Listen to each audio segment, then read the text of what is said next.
The world loves a clown. Jesters, jokers, and mythologized tricksters, clowns have entertained people in almost every culture around the world.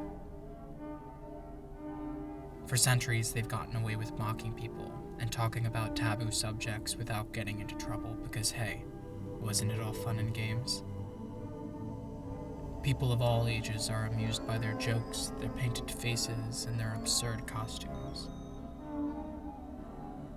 Whether entertaining royalty or a room full of cake-smothered children, clowns have been known for spreading joy and laughter. But the amusement only lasted so long.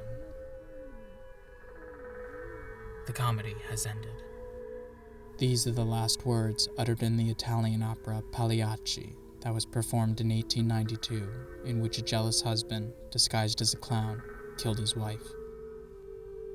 Cut to the 1970s, when a serial killer, John Wayne Gacy, worked as a clown and killed 33 young boys.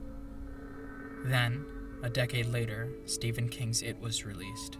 Pennywise the Clown was the literal embodiment of every child's worst fears and traumas.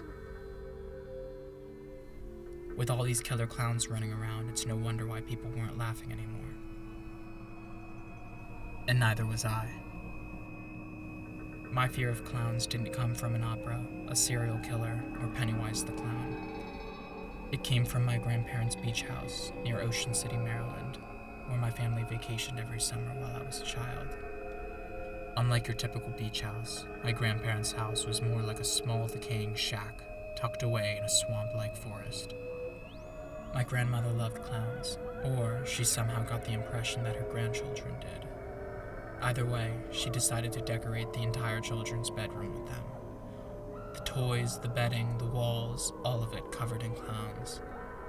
I felt that they were always peering at me through their painted eyes, patiently waiting for me to fall asleep so they could do the peculiar things I was sure they did. At night, I would hide under the covers so the clowns wouldn't find me. When I could eventually fall asleep, I sometimes had painfully vivid nightmares. Before every birthday party, every parade, every celebration, I wondered with terror if a clown would be attending. If so, I wasn't. But as the years went by, something unexpected happened. I took an art class when I was a sophomore in high school and discovered that those childhood fears of mine were actually a great source of inspiration. I began to illustrate my fears.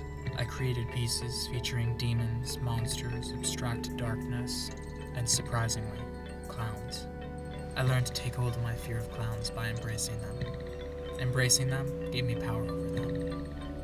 Once I stopped fearing clowns, I could finally appreciate their painted faces, their exaggerated smiles, and the way that they evoke a childlike way of seeing the world. These days, I collect everything clown-like, almost recreating that room at my beach house. Costumes, trinkets, pictures, and more. Instead of pulling a blanket over my head to hide from clowns, today, I pull a clown mask over my head. When I wear the mask, all my insecurities fade away. I can be someone else, something else. And after all, that's not so scary.